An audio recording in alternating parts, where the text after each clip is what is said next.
प्रसार भारती के पूर्व अध्यक्ष नवनीत सहगल, जिन्होंने 15 करोड़ रुपए सालाना देकर तिहाड़ जेल में पत्रकारिता का नाम रोशन करने वाले इस शख्स को दूरदर्शन में नौकरी दी थी, वो अब जानते हैं दूरदर्शन के मंच पर क्या कह रहा है। यह व्यक्ति कह रहा है कि चाइना में प्रदूषण इसलिए नहीं है क्योंकि वहां लोकतंत्र नहीं है, क्योंकि वहां सुप्रीम कोर्ट नहीं है, वहां सरकार को जनता की नहीं सुननी पड़ती, वहां पर विपक्ष नहीं है, वहां पर संसद नहीं है। यानी कि अब गोदी मीडिया, ये कहा जाए सरकारी तंत्र, इस बात को जायज ठहरा रहा है कि इस देश की समस्याओं का समाधान तभी हो सकता है अगर देश में लोकतंत्र ना हो। यानी कि इस देश में 75 सालों से कभी कोई लोकतंत्र नहीं था। इस देश में अपनी खामियां रही होंगी, मगर फिर भी समस्याओं का समाधान होता था उन खामियों के बीच। मगर अब सरकारी तंत्र यह प्रचार प्रसार कर रहा है कि भाई चाइना में काम इसलिए हो जाता है क्योंकि वहां लोकतंत्र नहीं है। यानी कि भारत को ताना मारा जा रहा है कि यहां विपक्ष क्यों है, यहां सुप्रीम कोर्ट क्यों है। वाकई दोस्तों, जो कहा गया है वो कल्पना से भी विचित्र है। इन्होंने जो कहा है, कुछ देर बाद मैं उसकी चर्चा करूंगा, मगर पहले सुनिए माननीय कह क्या रहे हैं। बीजिंग का फॉर्मूला दिल्ली पर लागू नहीं हो सकता। सबसे बड़ा अंतर है कि चीन में लोकतंत्र नहीं है और चीन की सरकार अपना मनचाहा फैसला तुरंत एक दिन में लागू कर सकती है, क्योंकि वहां फैसले डंडे के आधार पर लागू होते हैं। उसे ना तो संसद में कोई बिल पास कराना है, ना ही उसे हर 5 साल में चुनाव जीतना है। जैसे चीन में पहले लोगों से कहा गया कि 1 से ज्यादा बच्चे पैदा मत कीजिए, और अब चीन की सरकार कहती है कि ज्यादा से ज्यादा बच्चे पैदा कीजिए। इसके लिए उन्होंने कोई पार्लियामेंट से कोई बिल पास नहीं कराया, और ना ही उन्हें इस बात का तनाव रहता है कि अगली बार हम चुनाव में गए तो हम चुनाव हार जाएंगे। दूसरी तरफ भारत में लोकतंत्र है, विपक्षी पार्टियां हैं जो सरकार के हर फैसले पर राजनीति करती हैं। यहां पर संसद है, यहां पर सुप्रीम कोर्ट है, सक्रिय मीडिया है। इसलिए भारत में किसी भी फैसले को लागू करने में वर्षों लग जाते हैं।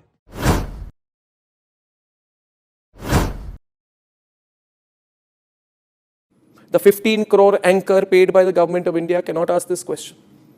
But I'm asking this question on your behalf. State governments will argue, we're only following the Supreme Court's definition. इत्तेफाकन ये वही शख्स है दोस्तों, मैं आपको याद दिलाना चाहूंगा, एक इंडियन इंस्टाग्राम कंटेंट क्रिएटर ने धुरंधर के ऊपर एक सटायर बनाया था एक पाकिस्तानी बनते हुए, और तब इस शख्स ने उस पर भी शो बना दिया था ये कहते हुए कि देखिए पाकिस्तानी धुरंधर का कितना लुत्फ उठा रहे हैं।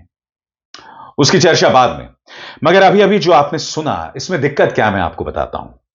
सबसे बड़ी बात, कहीं ना कहीं बताने की कोशिश की जा रही है कि लोकतंत्र एक छलावा है। कहीं ना कहीं बतलाने की कोशिश की जा रही है कि भारत में अगर चीजें आगे नहीं बढ़ रही हैं, अगर अच्छे दिन और संगोल युग में चीजों का समाधान नहीं हो रहा है, तो हमें चाइना की तरफ देखने की जरूरत है जहां लोकतंत्र नहीं है। अभी कुछ ही महीनों पहले चाइना के नाम पर लोगों पर निशाना साधा जाता था, चीन के नाम पर न्यूज क्लिक पर रेड मारी गई, उनके संपादक पर आतंकवाद की धाराएं लगाई गई। मेरे घर में भी पुलिस पहुंची क्योंकि मैं न्यूज क्लिक के लिए कार्यक्रम बनाया करता था। अभी कुछ ही दिनों पहले तक चीन इनके लिए खलनायक था। आज ये कह रहे हैं कि भाई हमें वही सिस्टम लागू करना चाहिए जो चाइना में है, जहां लोकतंत्र कतई नहीं है। मैं आपको याद दिलाना चाहूंगा, राहुल गांधी ने क्या कहा था, आपको याद है ना, कि जिस तरह से चाइना दुनिया का प्रोडक्शन केंद्र है, उत्पादन केंद्र है, उसी तरह की व्यवस्था भारत में होनी चाहिए। और जब राहुल गांधी ने बात कही थी तो इसके जैसे पत्रकार और कई गोदी मीडिया पत्रकारों ने भारतीय जनता पार्टी की सुपारी लेकर राहुल गांधी को देशद्रोही बताया था। सबसे बड़ी बात, चाइना में काम इसलिए नहीं हो रहा है क्योंकि वहां लोकतंत्र नहीं है, क्योंकि काम के प्रति वहां की सरकार जवाबदेह है। भारत में लोकतंत्र की खूबसूरती यह है कि सरकारें जनता के प्रति जवाबदेह हुआ करती थीं। हमारा लोकतंत्र फॉरेन इन्वेस्टर्स के लिए, विदेशी निवेशकों के लिए एक आकर्षक प्रॉपर्टी हुआ करती थी कि देखिए भारत के अंदर लोकतंत्र है जो चाइना के अंदर नहीं है। धीरे धीरे उसे तार तार किया जा रहा है ऐसे पत्रकारों के चलते। जी हां, भारत के अंदर काम नहीं हो रहा है तो इसलिए काम नहीं हो रहा है क्योंकि करप्शन है, क्योंकि जवाबदेही नहीं है, क्योंकि जनता की परवाह नहीं है, क्योंकि पिछले 11 सालों में ऐसे पत्रकारों की मदद से भारतीय जनता पार्टी ने लोगों की नसों में धर्मांधता भर दी है, धर्म का जहर भर दिया है। हर हिंदू के जहन में यह डर फैला दिया है कि अगर हम सत्ता से गए तो मुगलों का राज आ जाएगा, मुस्लिम तुम्हारे सिर पर नाचेंगे। तो जब इस तरह की सोच हावी हो तो सरकारें काम नहीं किया करती। जी हां, सरकारें काम नहीं किया करती। मैं इनको याद दिलाना चाहूंगा, कुंभ में इतने बड़े पैमाने पर लोग मरे, मृतकों का आंकड़ा इसी सरकार ने छुपाया था, चाहे उत्तर प्रदेश हो, गुजरात हो या मध्य प्रदेश हो, इसी सरकार ने छुपाया था। बताइए, यहां तो लोकतंत्र था ना, फिर यह सब कैसे हो रहा था बताइए? ऐसा इसलिए हो रहा था कि यह सरकार जनता के मुद्दों के प्रति जवाबदेह नहीं है, और जब जवाबदेही खत्म हो जाती है तब लोकतंत्र एक छलावा बन जाता है। बेशक इस वक्त चाइना में लोकतंत्र ना हो, मगर जैसे मैंने बताया, अपने काम के प्रति वो जवाबदेह हैं। अगर उन्हें लगता है कि एक मॉडल काम नहीं कर रहा तो वो उस पर पुनर्विचार करते हैं, पुनर्विचार करके उस पर काम किया जाता है, उस पर ब्रेनस्टॉर्मिंग होती है और फिर एक नई योजना सामने पेश की जाती है।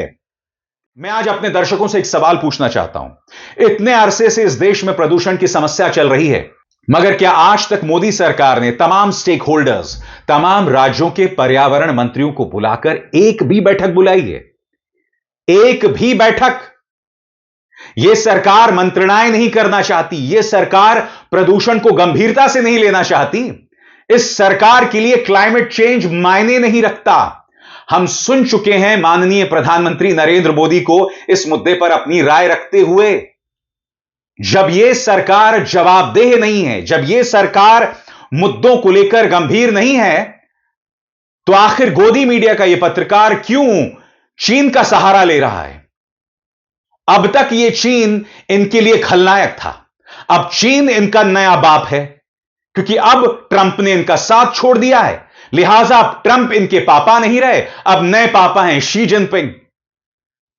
इनको शर्म भी नहीं आती है दोस्तों। याद कीजिएगा, यह वही पत्रकार था, धुरंधर के नाम पर कितना बड़ा मजाक किया था इसने। यानी कि एक इंडियन कंटेंट क्रिएटर ने धुरंधर पर एक सटायर बनाया पाकिस्तानी बनकर, और इस पत्रकार ने दूरदर्शन पर यह दिखाया कि देखिए धुरंधर की चर्चा पाकिस्तान में कितनी हो रही है। सुनिए और देखिए वो पूरा क्लिप और अपना सिर पीटिए। चलना देखे वैसे तो कभी पॉसिबल है नहीं, लेकिन कम से कम बॉलीवुड वालों ने दिखा दिए। तो पाकिस्तानियों को बड़ा मजा आ रहा है। पाकिस्तानी इस फिल्म को कैसे ना कैसे देख ही रहे हैं और इस फिल्म के जरिए अपने ही देश का मजाक उड़ा रहे हैं। देखा आपने, जो कंटेंट क्रिएटर्स थे वो हिंदुस्तानी थे, मगर यह व्यक्ति जिसे करोड़ों रुपए सालाना दूरदर्शन सैलरी दे रही है, यह कोई प्राइवेट पैसा नहीं है, आपका और मेरा टैक्स का पैसा है, आपकी और मेरी मेहनत की कमाई है। वो जाता है इन पत्रकारों की जेब में, बगैर फैक्ट चेक किए, बगैर क्रॉस चेक किए कुछ भी चला देना। यह कोई नई बात नहीं है। इन सज्जन ने 15 किस्म के जिहाद पर शोज भी बनाए हैं, और हर गुजरते दिन के साथ इस देश के लोकतंत्र को कमजोर किया जा रहा है। यह कहा जा रहा है कि देखिए हमें तो चीन के मॉडल को अपनाना चाहिए, वो चीन जो अब तक तुम्हारे लिए खलनायक था, मगर अब उस चीन को तुमने अपना पौपौ बना दिया है। यह दोहरे मापदंड नहीं तो क्या है? यह दोगलापन नहीं है तो क्या है? या प्रधानमंत्री नरेंद्र मोदी के शब्दों में हिपोक्रेसी की भी कोई सीमा होती है। हिपोक्रेसी यानी प्रपंच। सुनिए मोदी जी ने क्या कहा था। हिपोक्रेसी की भी सीमा होती है। देखा, हिपोक्रेसी यानी प्रपंच की भी कोई सीमा होती है, दोहरे मापदंड की भी कोई सीमा होती है, दोगलापन की भी कोई सीमा होती है। और जब मीडिया बीजेपी से सवाल नहीं करता तो जनता के प्रति उनकी जवाबदेही खत्म हो जाती है। और यह जो बात मैं आपको बता रहा हूं, अब मैं प्रमाणित करने वाला हूं। अब मैं आपको एक वीडियो दिखाता हूं दोस्तों। यह वीडियो देख रहे हैं आप? यह औरत रो रही है क्योंकि इस ठेले पर उसके पति की लाश पड़ी हुई है, साथ में उसका मासूम सा बच्चा है। यह तस्वीर बिहार की है। मंगल पांडे जो कि बिहार के स्वास्थ्य मंत्री हैं, इस वक्त प्रधानमंत्री नरेंद्र मोदी की जो पश्चिम बंगाल में सभा हुई उसकी रूप सज्जा कर रहे थे, उसे मैनेज कर रहे थे। बिहार के स्वास्थ्य मंत्री को यहां की समस्याओं पर ध्यान देना चाहिए, मगर यह औरत रो रही है क्योंकि ठेले पर उसके पति की लाश पड़ी हुई है। जब जवाबदेही खत्म हो जाए, जब जनता के मुद्दों के प्रति जवाबदेही खत्म हो जाए ना, तब यही होता है। पूरे स्क्रीन पर देखिए इस वीडियो को।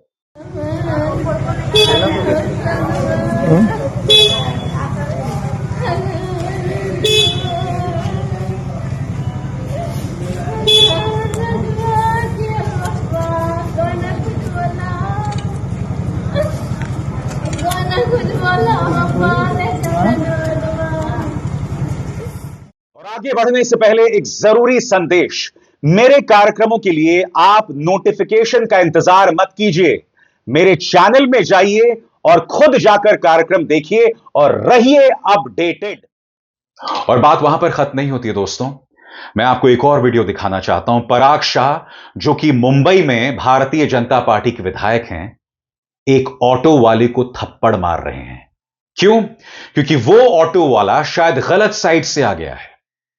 अगर उस ऑटो वाले ने कोई बदतमीजी भी की होगी तो क्या पराग शाह को थप्पड़ मारने का अधिकार है? पराग शाह इस वीडियो के बारे में कह रहे हैं कि उन्हें बदनाम किया जा रहा है। अरे भाई, थप्पड़ आप मार रहे हैं। देखिए इस वीडियो को। और यह क्यों हो रहा है? जब भारतीय जनता पार्टी की जवाबदेही खत्म हो जाती है तब यही होता है। देखा जाए।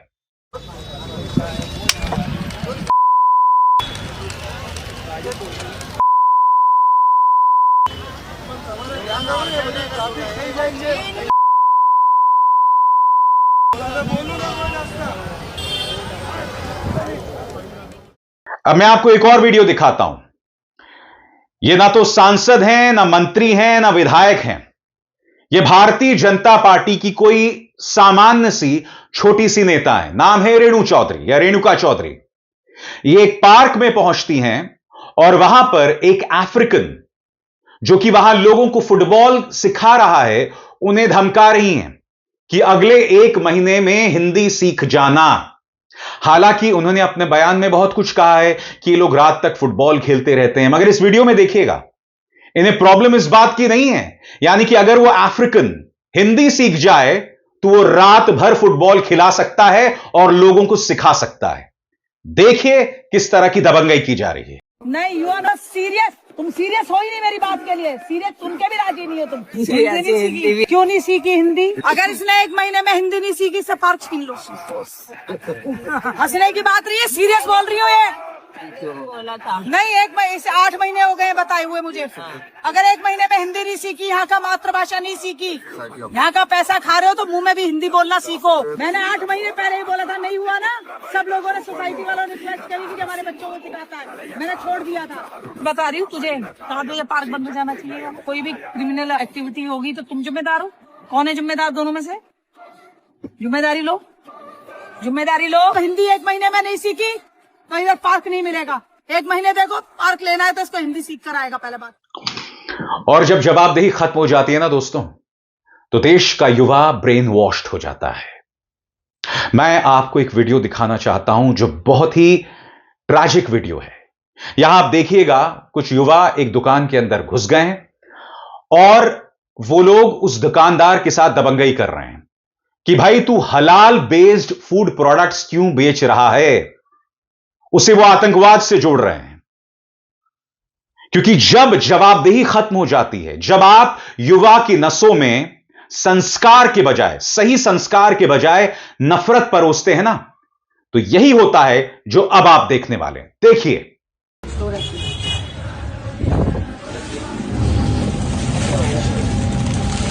लाल सर्टिफाई कैसे है? चीज़ लाल सर्टिफिकेशन, लाल सर्टिफिकेशन।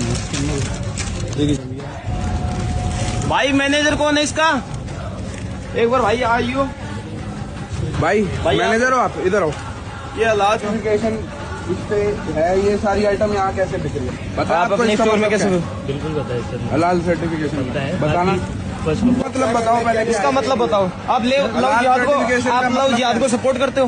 आप आतंकवाद को सपोर्ट करते हो? तुम बांग्लादेशियों को सपोर्ट करते हो? ये स्टोर बंद होएगा, ये स्टोर बंद होएगा। ये पूरा आवाज सारा लव जिहाद में जा रहा है पैसा, सारा धर्म परिवर्तन में जा रहा है पैसा। क्या कर रहे हो? देश के नागरिकों से ये सारी आइटम भगाओ। भाई हम सामान के स्टोर से बाहर जाएगा, फ्री खुलेगा स्टोर बंद होगा। स्टोर बंद, कैंपस हमारा है कि आतंकवादी का नहीं है, किसी आतंकवादी का नहीं है, ना किसी पाकिस्तानी का। यहाँ पे हिंदुस्तान हमारा, हम चाहेंगे वो होगा इसमें। जवाबदेही इसलिए खत्म हो गई दोस्तों क्योंकि मीडिया अब यह पाठ सिखा रहा है कि लोकतंत्र बेईमानी है। जवाबदेही इसलिए खत्म हो गई है क्योंकि भारतीय जनता पार्टी के नेताओं से सवाल नहीं किए जाते, सवाल किए जाते हैं विपक्ष से, जिन्हें देशद्रोही बताया जाता है, देश विरोधी बताया जाता है, धर्म विरोधी बताया जाता है, और हम में से अधिकतर उस बहकावे में आ जाते हैं। और फिर हम युवा को देखते हैं जो दुकानों पर पहुंच के इस तरह की दबंगई करते हैं। हम युवाओं को देखते हैं जो मस्जिदों के सामने खड़े होकर नारेबाजी लगाते हैं, पटाखे फेंकते हैं। यह सब हो रहा है। और जब भारतीय जनता पार्टी से सवाल नहीं पूछे जाते तो उसी तरह की दबंगई होती है जो पराग शाह ने दिखाई या भाजपा के अन्य नेता दिखाते हैं। उसी तरह की उदासीनता दिखाई देती है जो हम पटना में देख रहे थे इस बेबस महिला के साथ। ठेले में उसके पति की लाश पड़ी हुई है, मगर देखिए वो किस तरह से रो रही है। यह है लोकतंत्र का स्वरूप। और कल्पना कीजिए इन सूरत हाल में अगर इस देश का लोकतंत्र खत्म हो जाए, जिसकी वकालत कुछ देर पहले दूरदर्शन का वो गोदी पत्रकार कर रहा था, तो सोचिए क्या होने वाला है। क्योंकि अभी लोकतंत्र है और जनता के मुद्दों के प्रति ये लोग जवाबदेह नहीं है। जिस दिन लोकतंत्र खत्म हो जाएगा तब सोचिए क्या हालत होने वाली है। अभिसार शर्मा को दीजिए इजाजत। नमस्कार।